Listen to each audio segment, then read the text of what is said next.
The soft morning sunlight descended upon Ouagadougou, the capital city of Burkina Faso. Golden reflections shimmered across the windows of government buildings, and the swift movements of street sweepers created gentle clouds of dust that rose and settled along the roads.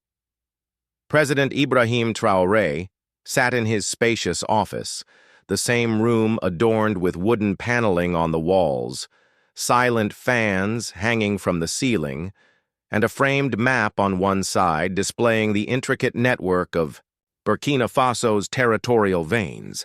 Files were stacked high on his desk, but his eyes were fixed elsewhere, lost in deeper contemplation. The pulse of the nation, news from the borders, and the delicate threads of internal peace.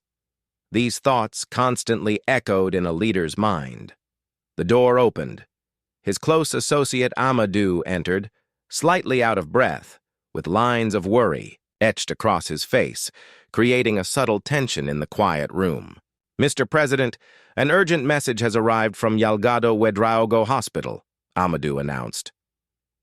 Ibrahim set down his pen and fixed his gaze directly on Amadou's eyes. Amadou extended a paper forward, brief but heart-wrenching. "Mariam gave birth to triplets last night. Severe blood loss. Urgent O-negative blood needed. Blood bank reserves exhausted." For a moment, the ticking of the room's clock seemed to grow louder. Ibrahim's face took on that seriousness rarely seen even during military briefings. "How old is she?" he asked softly. 28. She came from the village. Her husband Issa is with her. All 3 babies are in warmers," Amadou replied. Ibrahim stood up. The chair slid back with a soft sound. He picked up his jacket, smoothed his simple uniform, and while stepping onto the carpet said, "Prepare the car, now." Amadou nodded, but a question flickered in his eyes. "Mr. President, security protocol." Ibrahim stopped him with a gentle but firm tone. "Today, human life comes before protocol. In a country where the leader doesn't rush to save a mother's life, the foundations of law themselves become weak." Footsteps echoed through the corridor. Staff members with concerned but hopeful faces cleared the way. In the elevator's glass reflection, Ibrahim's image appeared. Cold eyes but a warm heart, as if he were reminding himself that leadership is not about power, but responsibility. Outside in the courtyard, a small convoy of cars was ready. The driver opened the door. As Ibrahim was about to get in, he paused for a moment and spoke to the guard Musa standing nearby. "Inform the hospital that we're on our way. Stay in contact with the blood bank supervisor and call any available backup. Donors. But first, keep the testing kits ready." As the car exited the gate, the familiar noise of the city seemed to fade behind them. Traffic, children running in markets, women arranging fruits at shops, and people peering from rooftops at various corners all passed by in a cinematic sequence at high speed. Ibrahim's mind had already moved ahead. O-negative gives to everyone, hardest to find for itself. His heart whispered, "If mine matches." He took a deep breath. 3 tiny beings floated before his eyes, along with a mother who hadn't even properly seen the morning light. When the hospital building came into view, the car's brakes created a slight tremor. The guard at the gate immediately opened the way. Ibrahim opened the door himself, took quick steps, and called out, "Chief Medical Officer!" A line of white coats stirred in the corridor. Many eyes showed surprise, many showed gratitude, and all carried the same prayer. "May this be for the good, Ouagadougou." Inside the hospital, there was a familiar smell, the sharp sensation of antiseptic on the walls. The faded whiteness and the slow rotation of ceiling fans created an atmosphere of urgency. Benches arranged throughout the corridor were filled with patients. Some sat with heads bowed in prayer, others waiting for their turn while staring at the wall. The sounds of nurses' quick footsteps and the gentle creaking of wheelchair wheels combined to create an anxious melody. The president's arrival dissolved this restlessness into an extraordinary silence, like a moment when wind stops in a storm. Chief, Surgeon Dr. Sambo came running. "Mr. President, you—" Ibrahim nodded briefly. "Where is Mariam?" The doctor gestured the way with his hand. Walking alongside, he said, "Last night, triplets. Her body lost a lot of blood. No O negative in the bank. We called 3 clinics. All apologized." Ibrahim quickened his pace. "Her husband?" Isa is sitting quietly in the corridor outside. Through the glass of the ICU door, Mariam's pale face was visible, dryness on her lips and an oxygen tube in her nose. In the warmers, 3 tiny bodies wrapped in cloth were making slight movements. A nurse, seeing them, was quietly praying, as if spreading the blanket of her prayers in place of their mother. Ibrahim's gaze paused for a moment. Then, he said firmly, "Inform the lab, right now, test my blood group immediately." Nurse Amina looked at him in shock. "Mr. President, you don't need to—" She couldn't complete the sentence. Ibrahim said in a soft but decisive tone, "You know your job. Don't waste my time. Prepare the kit." On the way, he noticed Isa sitting on a mat, rough hands resting on his knees, eyes red with sleeplessness and fear. Ibrahim knelt down on one knee and sat beside him. "Are you Isa?" He stood up in alarm. "Mr. President, I can't do anything." Ibrahim placed his hand on his shoulder. "You've done the biggest thing. You didn't lose courage. We'll take care of the rest." Tears spread in Isa's eyes. She wanted to name the children. She was saying one of them you should name.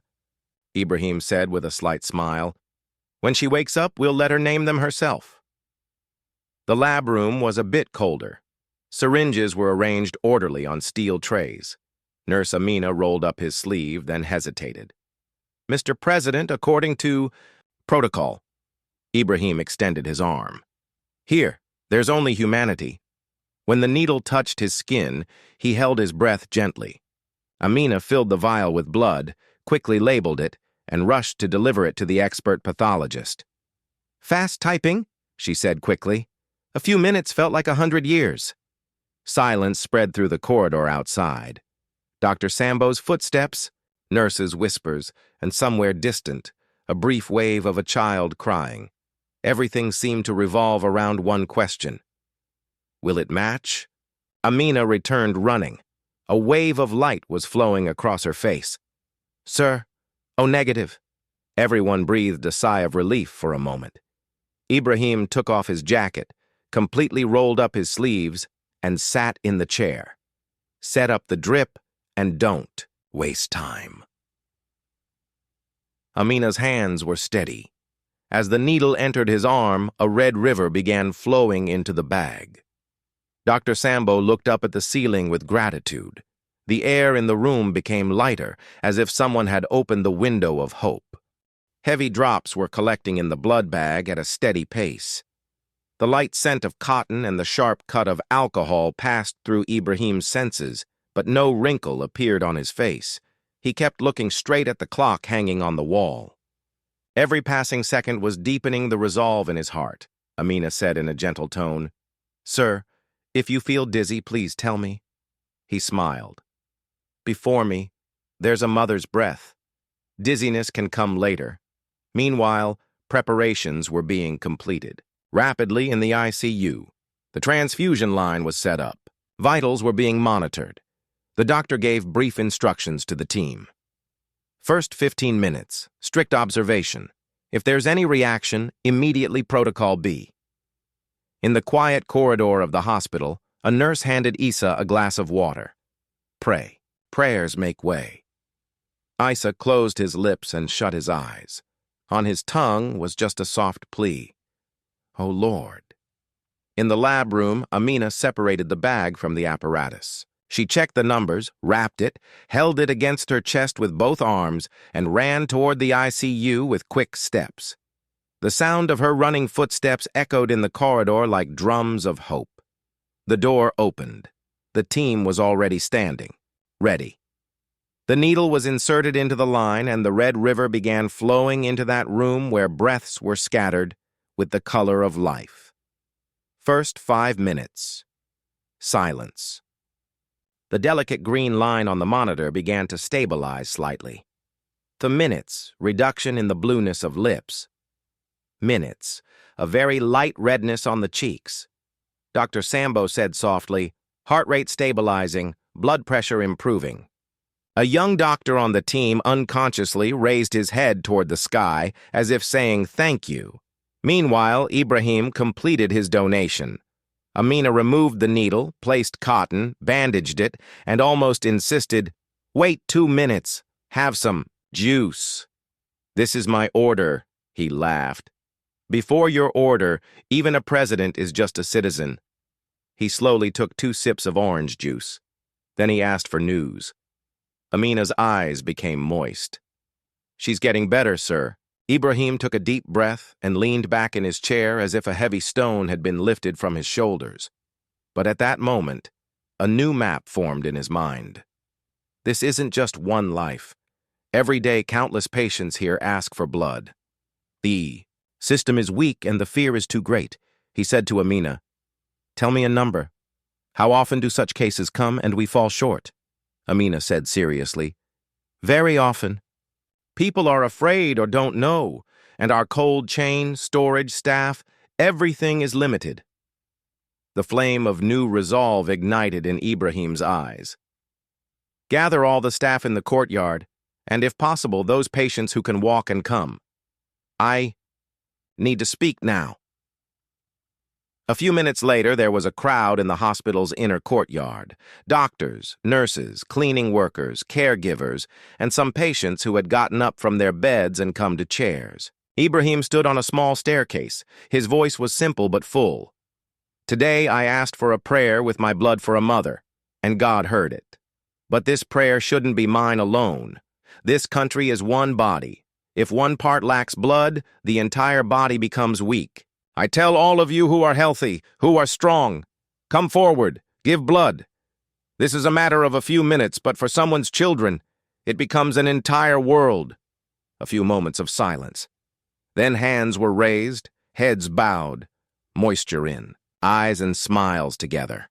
Someone shouted from behind, "Give blood, give life!" Applause rang out in the courtyard. In that noise, the line of hope thickened, on which a nation takes steps toward a new destination. Ibrahim joined his hands and thanked everyone. And in his heart, he made an endless vow. This mission starts today. It doesn't end inside the ICU. There was such silence as if time had stopped in the room. The light scent of antiseptic coming from outside and the beeping of machines made this scene even more serious. Mariam's body was exhausted from weakness, her breathing was fast and filled with indifference, and the yellowness of her face was enough to tell any medical expert that time was now being measured in minutes. When the bag was connected to Mariam's drip, the red flow in that transparent plastic tube was nothing less than a river of life for the onlookers. The nurse's hands were trembling slightly, but there was professional seriousness on her face. Traoré stepped back and stood as if this moment was between the patient and her lord, and he was just a means. After a few minutes, the doctor took a deep breath and said in a low voice, "Pulse is improving. Breathing is also becoming somewhat normal." These words were like an answered prayer for everyone present in the room. A slight smile appeared on the nurse's lips, and a young doctor said, "This is working, sir." Mariam's lips trembled slightly, as if she was coming back from some dream. Her eyelids slowly lifted. There was a little moisture and surprise in her eyes. She looked around. Her breathing had become heavy, but regular. Seeing the children in the warmers, such a gentle smile appeared on her face that, despite fatigue, was testifying to life. President Traoré slowly moved forward. Bending down, he said only this, "Your children are waiting for you." Tears came to Mariam's eyes. She tried to speak, but only her lips moved. The nurse whispered in her ear, "This is the one who gave you blood." Mariam tried to reach toward the president with her weak hand, but the doctor immediately said, "Rest now." All conversations later. Outside in the corridor, as this news reached, the atmosphere of the hospital changed. Where there had been a wave of worry before, now a strange light and tranquility began to be felt. Doctors and staff were whispering, among themselves, that the president had given blood himself. Several nurses with moisture in their eyes quietly continued their work. As the president exited the ICU, he paused for a moment, turned back, and looked at Mariam. His eyes were deep but peaceful, as if he were expressing gratitude in his heart. Media cameras were ready outside, but Traoré raised his hand and said, "This is not the time for pictures, but for gratitude." This moment wasn't just about saving one life, but it was a declaration that leadership lies not in giving orders or making speeches, but in making sacrifices oneself. This single step not only returned Mariam's life, but also planted this message in the heart of an entire nation. When a leader stands at the front, the nation doesn't hesitate to follow.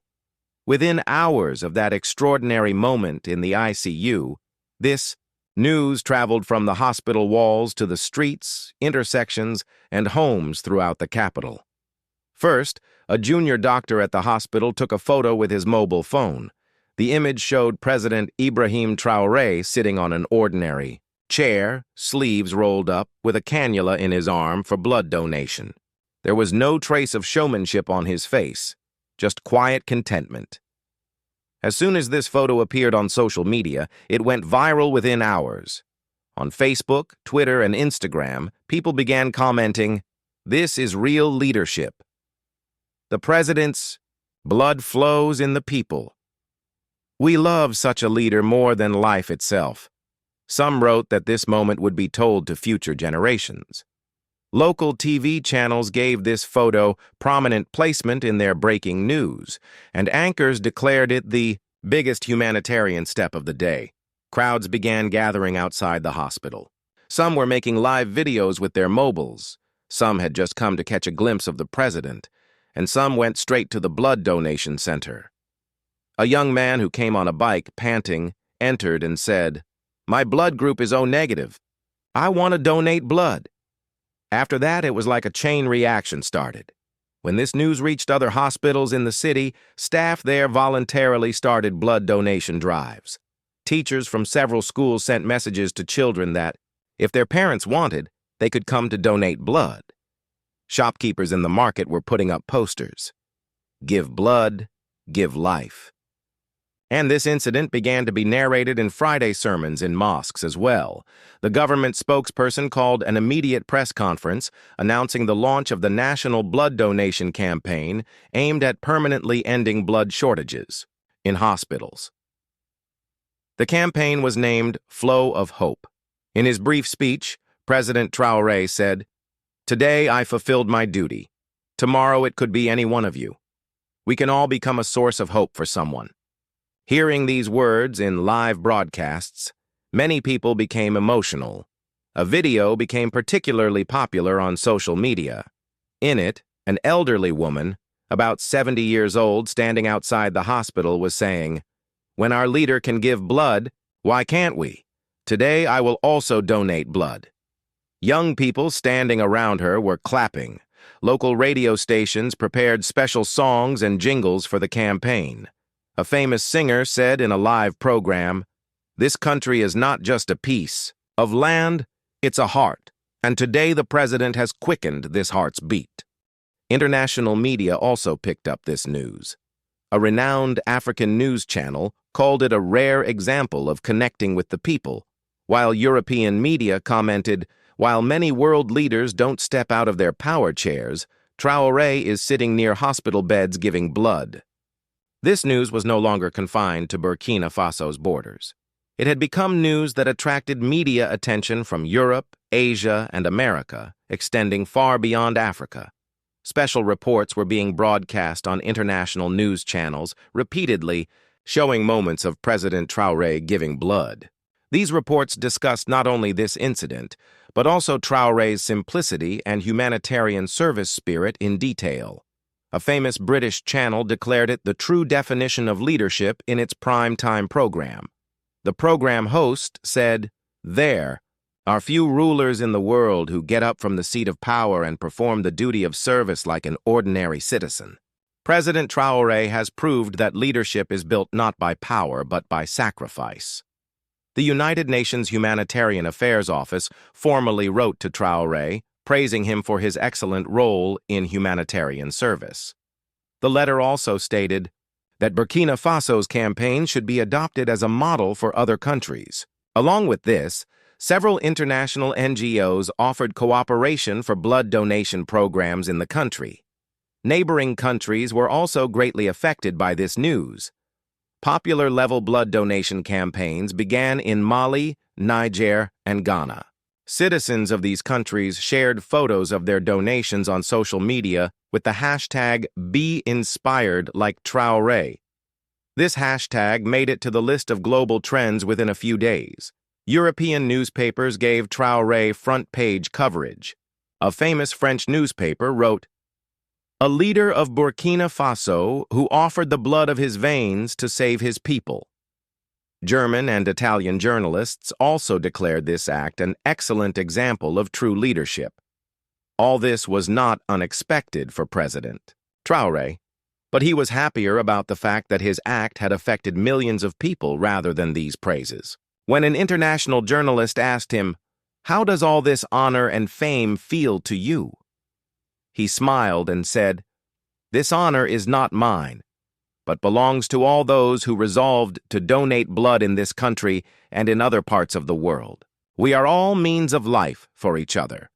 The impact of this global recognition was also being seen in Burkina Faso. This incident began to be described as an example in schools. Teachers told children how a moment's decision can save someone's life. A proposal was also made to include a lesson in the educational curriculum so that future generations could learn the true meanings of leadership and service. After coverage in international media, several international award committees nominated President Traoré. Some selected him for the Humanity Award, others for the Leadership in Service Award. But Traoré's reaction was always the same. This was not a matter of any award, but of duty. He repeatedly emphasized that if a few drops of a person's blood can save a life, that is the greatest reward. A memorable moment came when Traoré was specially invited to an international conference in Geneva. Leaders and representatives from around the world were present there. Traoré gave a brief but effective speech on stage. He said, "We all have the power to change someone's life. This power comes not from any position or wealth, but from the courage to make a decision." His words touched the hearts of the audience, and the hall resonated with applause. This international recognition also brought a positive message for Burkina Faso. The world began to see this country not just as a poor African state, but as a nation that leads in compassion, sacrifice, and humanity. And the foundation of this change was laid by a moment's decision when a president set aside politics and gave his blood to save a mother's life. New spirit was now flowing through Burkina Faso's atmosphere. President Ibrahim Traoré's blood donation incident had ignited such a spark in people's hearts that it soon turned into a bright flame. The country that was once troubled by lack of medical facilities and blood shortages in hospitals had now entered a new era in its history. Scenes that once seemed like dreams had now become common in hospitals. Young people, elderly, women, and even school students stood in queues waiting their turn to donate blood for someone in need. Where people used to be afraid of giving blood, it had now become a matter of pride. Everyone wanted to become a means of saving someone's life like President Traoré. This movement spread to rural areas as well, beyond cities. Where health facilities were previously non-existent, local committees began forming that organized blood donation camps on a monthly basis. Farmers took time off from their agriculture, workers took leave from their work to participate, and women completed their household responsibilities and reached the camps. The biggest sign of this change was the spirit that brought people of different tribes and languages closer to each other. People who once kept distance from each other now stood in the same queue, talking and laughing. It was as if this redness of blood was creating a new relationship of love and unity among them. Revolutionary measures were also taken at the government level. The Ministry of Health introduced a digital registry that maintained records of every blood donor. Through this registry, nearby donors could be contacted immediately in emergency situations. Mobile hospital units were also introduced that conducted blood donation campaigns in remote areas. This movement was made part of the curriculum in educational institutions. Students were not only taught the importance of blood donation, but also given opportunities to participate practically in campaigns. As a result, the spirit of public service flourished further in the young generation. Awards named Heroes of Life were started in schools and colleges, given to students who donated blood the most. For President Traoré, seeing all this was like the fulfillment of a dream. He often visited hospitals in different cities and met people directly. On one occasion, when he arrived at a blood donation camp, a young man said, "Mr. President, we have learned from you that leadership is not just about giving orders, but about setting an example yourself first." Hearing this, tears of joy came to Traoré's eyes. The media also played an important role in this change. Advertisements for blood donation campaigns were shown on TV channels and radio stations. Newspapers published stories of people whose lives were saved because of this movement. Hashtags like Every Life for Life and Traoré Inspires continuously trended on social media. This change was not limited to just the medical field, but also had a profound impact on public attitudes. People didn't hesitate to help each other. Community groups began forming in neighborhoods that collected funds for sick or needy individuals. Blood donation campaigns became a mandatory part of weddings, sports competitions, and other events. Traoré often said, "This country is like one body. If one part is injured, the entire body feels pain." And now, Burkina Faso had truly become one body where every individual felt others' pain as their own. Thus, a moment's decision, a president donating his blood, turned into such a popular movement that changed the nation's thinking, attitude, and future. It became clear that when leadership is done with sincerity, one step can change the fate of an entire country. Months had passed, but that day's incident was still fresh in people's hearts and minds. In a large hall in the capital, people, journalists, and individuals from various walks of life had gathered. This ceremony was organized on the anniversary of the blood donation campaign. On the stage in the hall, President Ibrahim Traoré stood in a simple white shirt and black pants. He still had the same humility that was there when donating blood at the hospital. Traoré took the microphone and said with a smile, "Today I want to repeat the same words that were said at the beginning of this campaign. We can all change someone's life. Just courage is needed." Everyone in the hall was unanimous in agreement. Then he pointed to a corner of the hall where Mariam was sitting with her 3 children. The children were in school uniforms and were smiling quietly. Mariam's face glowed with gratitude. Traoré said, "This is the mother for whom my blood flowed that day. But this story is not just about one mother or 3 children.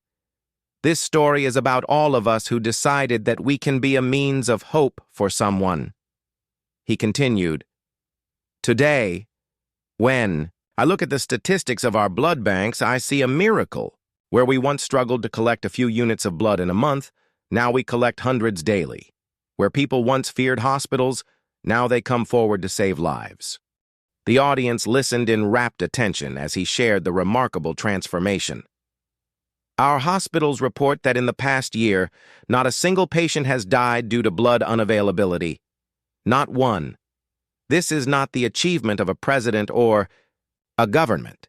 This is the achievement of every single person who rolled up their sleeves and said, 'I will be someone's hope today.'" Mariam was then invited to speak. With tears in her eyes but strength in her voice, she addressed the gathering. "A year ago, I was dying. My 3 babies were orphans before they even knew what a mother's love felt like. I had given up hope. But then, something miraculous happened. Not just the president, but an entire nation decided that my life was worth saving." She paused, looking at her children who were now healthy and bright-eyed. "Today, my children ask me, 'Mama, why do people call our president our blood uncle?' And I tell them, 'Because he gave us the gift of being together as a family.'" Her voice grew stronger. "But the real miracle is not that the president gave blood, though that was extraordinary. The real miracle is that his one act of humanity awakened the humanity in millions of hearts. Today, when my neighbor is sick, I don't wait for someone else to help. When someone needs blood, I don't think twice. This is the Burkina Faso, the president gave us, a country where we are all family." Dr. Sambo, the chief surgeon who had been present that crucial day, also addressed the gathering. He provided medical statistics that painted a picture of transformation. In the year before the president's donation, our hospital had to turn away an average of 50 patients monthly due to blood shortage. In the year since, that number is 0. But more than statistics, what has changed is attitude. He continued, "I've been practicing medicine for 20 years, and I've never seen anything like this. Patients now arrive with their own blood donors. Families organize donation drives. Communities have blood banks. We've gone from scarcity to abundance, not just of blood, but of human compassion." The international recognition continued to pour in. UNESCO declared Burkina Faso's blood donation program a global model for community health. The World Health Organization invited other African nations to study and implement similar programs. Medical schools worldwide began teaching the Burkina Faso model as an example of how leadership can transform public health outcomes. Perhaps the most touching moment of the anniversary ceremony came when Mariam's 3 children, now healthy 1-year-olds, were brought onto the stage. The crowd fell silent as Traoré knelt down to their level. "These 3 lives," he said, his voice filled with emotion, "represent the future of our nation. Not because they are special, but because their existence proves that when we choose hope over despair, action over apathy, and love over indifference, miracles happen." He looked up at the audience. Every child in this country, every child in the world, deserves the chance these 3 have been given. Not just to live, but to live in a society where their life matters, where their community will fight for them, where their leaders will sacrifice for them. As the ceremony concluded, Traoré made an announcement that surprised everyone. "Today marks not just the anniversary of a blood donation campaign, but the birth of a new national philosophy. We are establishing the Institute of Humanitarian Leadership here in Ouagadougou. This institute will train leaders from across Africa and beyond in the principle that true leadership is measured not by power accumulated, but by lives touched." The crowd erupted in applause. He continued, "We will also establish the Mariam Fellowship, a program that will train young people in community health, emergency response, and humanitarian action, because the best way to honor a life saved is to dedicate our own lives to saving others." The story of President Traoré's blood donation had indeed become a global phenomenon. Medical schools in Europe began teaching case studies about the Traoré effect, how authentic leadership can create massive positive change in public health outcomes. In Ghana, President Nana Akufo-Addo publicly donated blood following Traoré's IEA example. In Senegal, a national blood drive named Following Our Brother Traoré collected unprecedented amounts. The movement spread beyond Africa. Blood banks in France, Canada, and the United States reported increased donations from their African diaspora communities, all citing the Burkina Faso story as inspiration. But perhaps the most profound changes were personal ones. Traoré himself reflected on how that single decision had transformed not just his nation, but his own understanding of leadership. I went to that hospital thinking I was going to save one life. I had no idea I was about to discover what leadership really means. It's not about the title, the office, or the power. It's about being willing to give the most precious thing you have, your own blood, your own life, for someone you've never met. Today, visitors to Burkina Faso can see the tangible results of that transformative day. The country now has one of Africa's most robust blood banking systems. Mobile blood collection units reach the remotest villages. Schools have mandatory blood donation education. Hospitals that once struggled to save lives now export blood to neighboring countries in need. But the statistics, impressive as they are, tell only part of the story. The real transformation is cultural. Burkina Faso has become a society that celebrates giving, that honors sacrifice, that understands that leadership is service. Children grow up learning about blood Uncle Ibrahim and the mother whose life he saved. They learn that heroes aren't found in movies or fairy tales, but in ordinary people who make extraordinary choices.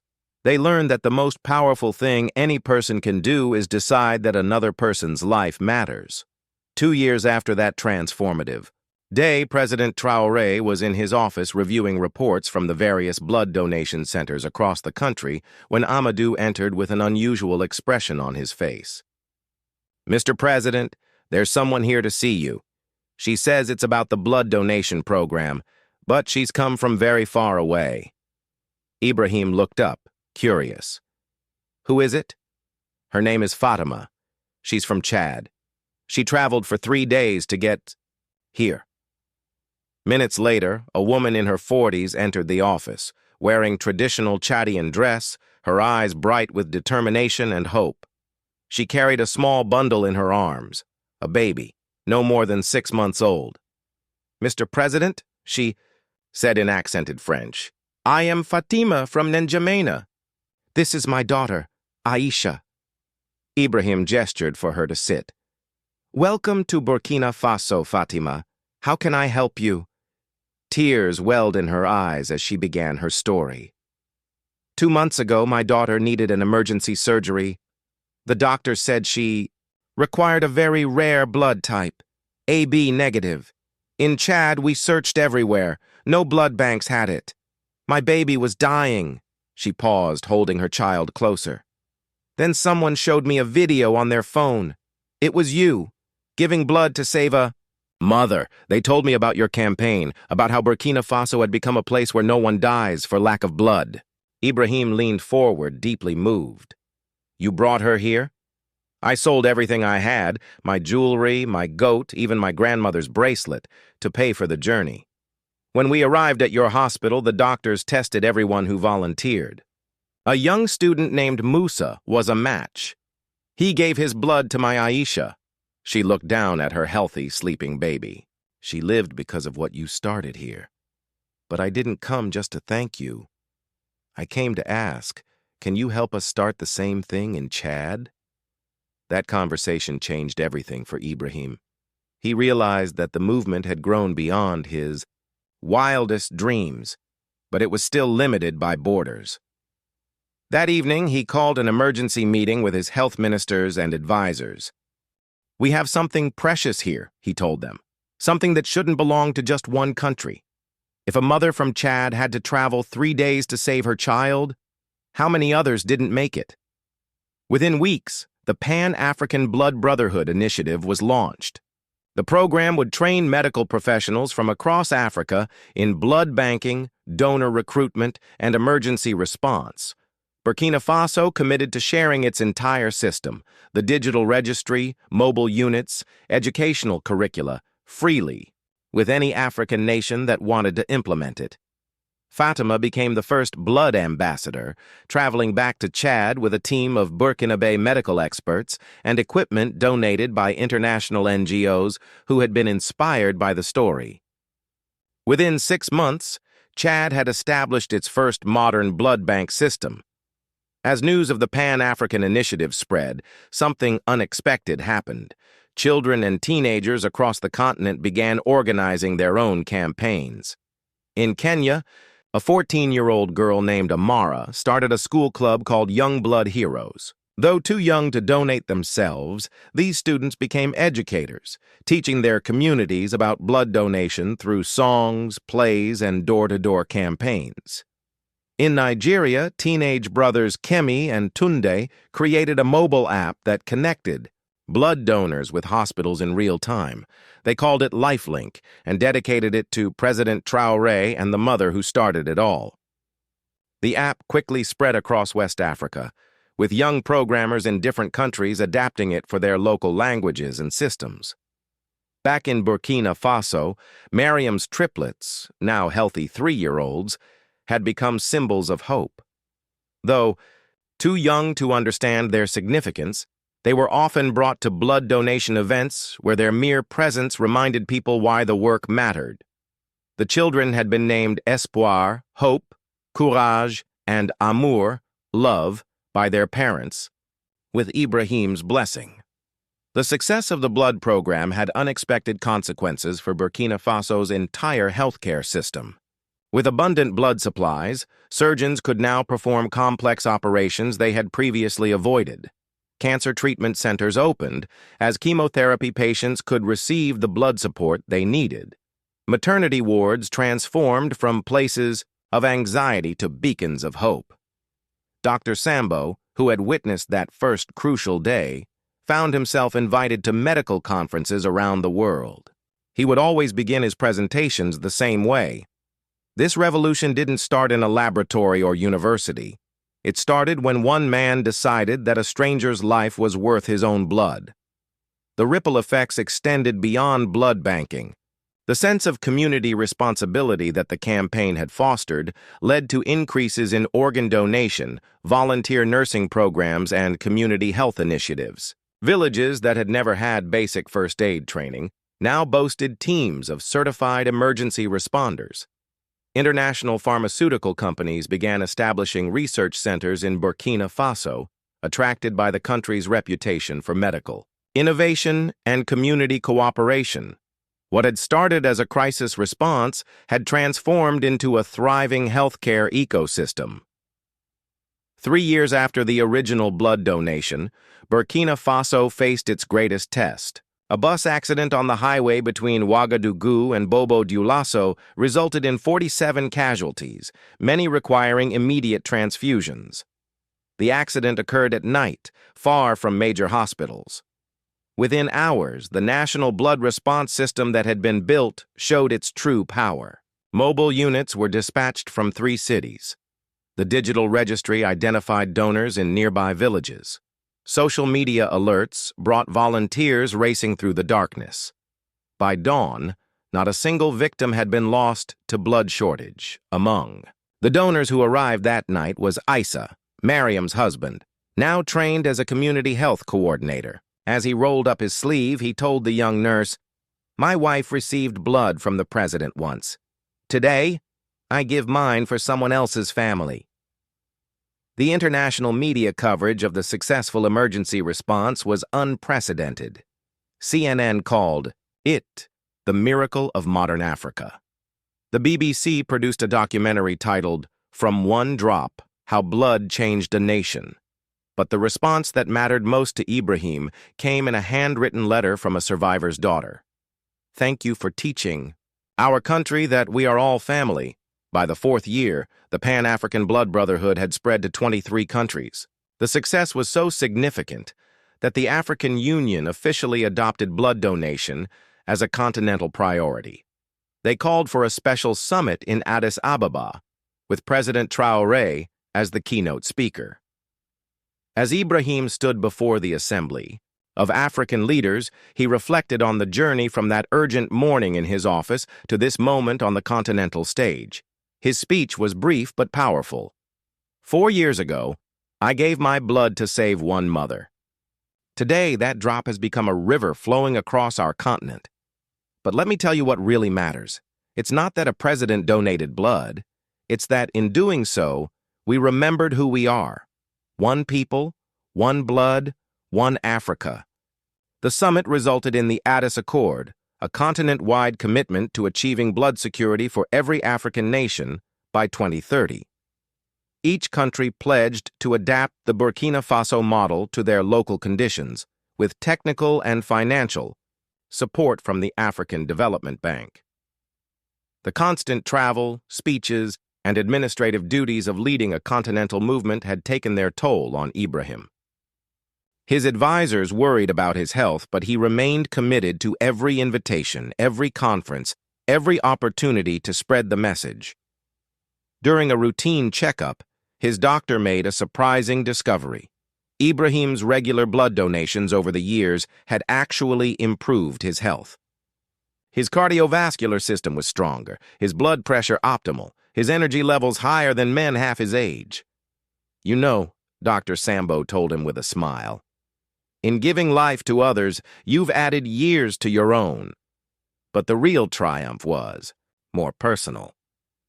During a quiet evening at home, Ibrahim received a video call from Mariam. Her triplets, now in school, had prepared a song for him. In their sweet, innocent voices, they sang, Uncle Ibrahim, you gave your blood so we could live. Now we want to give too. When we grow up, we'll be like you." As he watched their faces on the screen, healthy, bright, full of hope, Ibrahim realized that this was his true legacy. Not the awards, not the international recognition, not even the thousands of lives saved, but the simple fact that 3 children who might never have existed were now dreaming of helping others. 5 years after the original blood donation, a new phenomenon emerged. The first generation of Traoré children, young people who had been inspired by the president's example to dedicate their lives to service. Musa, the student who had donated blood to save baby Aisha from Chad, was now studying medicine with a specialization in emergency transfusion. Amina, the nurse who had assisted during that first historic donation, had become the director of the National Blood Service. Dozens of young people who had been present during those early campaigns were now doctors, nurses, health educators, and community organizers. They all shared a common story. Their life's direction had been changed by witnessing what happened when a leader chose service over self-interest. The Nobel Committee's announcement came on a Tuesday morning. President Ibrahim Traoré had been awarded the Nobel Peace Prize for demonstrating that true leadership lies in service to humanity and for creating a movement that has saved tens of thousands of lives across Africa and inspired humanitarian action worldwide. The citation specifically mentioned the blood donation program, but it also recognized the broader cultural transformation that had occurred in Burkina Faso and across the continent. Violence was down, community cooperation was up, and a new generation was being raised with the understanding that everyone has the power to be someone's hero. In his acceptance speech in Oslo, Ibrahim was characteristically humble. "This prize belongs not to me, but to every person who has ever rolled up their sleeve to save a stranger. It belongs to Mariam, whose courage in crisis started everything. It belongs to her children, who represent the hope of our future. And it belongs to everyone who believes that the greatest power any human being possesses is the decision to care for another." The principles that had emerged from the blood donation campaign began influencing other areas of governance and society. The concept of leadership by example became a formal doctrine taught in leadership training programs across Africa and, beyond universities, established Traoré Centers for the Study of Humanitarian Leadership. Business schools created case studies examining how authentic action by leaders could transform organizational culture. Military academies added courses on how true strength comes from service, not domination. The ripple effects extended far beyond Africa.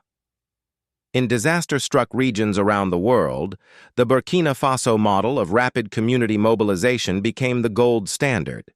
When hurricanes hit the Caribbean, when earthquakes shook Central America, when floods devastated Southeast Asia, the response protocols developed from those blood donation campaigns saved lives. 10 years after that fateful morning when Amadou brought news of Mariam's crisis, President Ibrahim Traoré stood once again in the same hospital, in the same ICU where it all began. But this time, he was there for a celebration. The hospital had been renamed the Mariam Center for Emergency Medicine, and it was being officially opened as the continent's premier training facility for emergency response. Medical professionals from across Africa and beyond had come to learn the systems and philosophies that had emerged from that single act of compassion.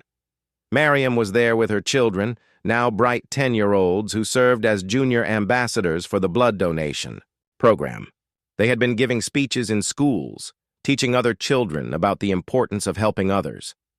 As Ibrahim cut the ribbon, he was surrounded by hundreds of people whose lives had been touched by the movement: former patients, medical professionals, government officials, students, and volunteers. But his eyes kept returning to three young faces in the crowd: espoir, courage, and amour, whose very existence proved that one moment of decision could change the world. The call came at dawn, just like it had 10 years before. But this time, it was different. This time, it wasn't Amadou who brought the news. It was Espoir, now a medical student, calling from a hospital in a neighboring country where she was doing her residency.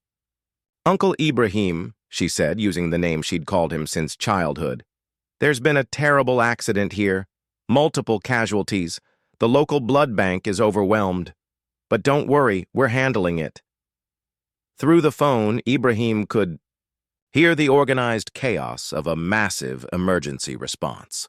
Unlike 10 years ago, there was no panic in her voice, only calm efficiency. The systems they had built, the culture they had created, the values they had instilled, it was all working exactly as designed. "We've activated the regional network," Espoir continued. "Blood units are coming from 4 countries. The mobile teams are deploying. The digital registry found us 200 compatible donors within 50 kilometers. Uncle Ibrahim, no one is going to die today because of what you started." As Ibrahim listened to this young woman, whose life he had helped save with his own blood, now, saving others with the same calm determination he had shown that day, he realized that the true miracle wasn't the blood donation itself. The miracle was that the values had been passed on, that the circle was now complete, that the next generation was carrying the torch of service without even thinking about it.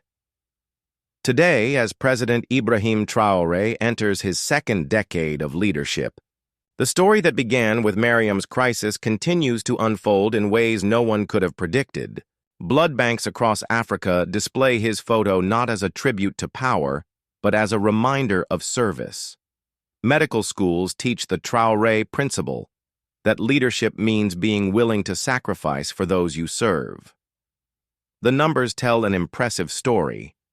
Over 100,000 lives saved directly through the blood donation program, millions more through the healthcare improvements it enabled, and an entire generation raised with the understanding that helping others is not just a nice thing to do. It's what makes us human. But perhaps the most important measure of success isn't found in statistics at all. It's found in the fact that when crisis strikes anywhere in the region, the first question people ask isn't, "What will the government do?" but "What can I do to help?" It's found in the children who role-play being doctors and nurses instead of soldiers and politicians. It's found in the young people who choose careers in public service because they've learned that true power comes from empowering others. And it's found in the simple fact that when someone asks, "When did everything change?" people in Burkina Faso don't point to an election, a revolution, or a war. They point to a Tuesday morning when their president heard that a mother was dying and decided that her life mattered more than his schedule. The story of President Ibrahim Traoré and Mariam continues to be written every day in every act of kindness, every moment of sacrifice, every decision to put others before self. It reminds us that the greatest leaders are not those who command the most power, but those who inspire the most love. In Burkina Faso, they call it the day everything changed. but perhaps it would be more accurate to call it the day we remembered who we really are. The end author's note. This extended story is based on actual events involving President Ibrahim Traoré of Burkina Faso, whose humanitarian leadership continues to inspire millions across Africa and beyond. While the specific details of Mariam's story and the subsequent events are dramatized, they represent the very real impact that authentic leadership can have on transforming societies. The blood donation programs and humanitarian initiatives described here reflect actual positive changes happening across the African continent driven by leaders who understand that true power lies in service to others.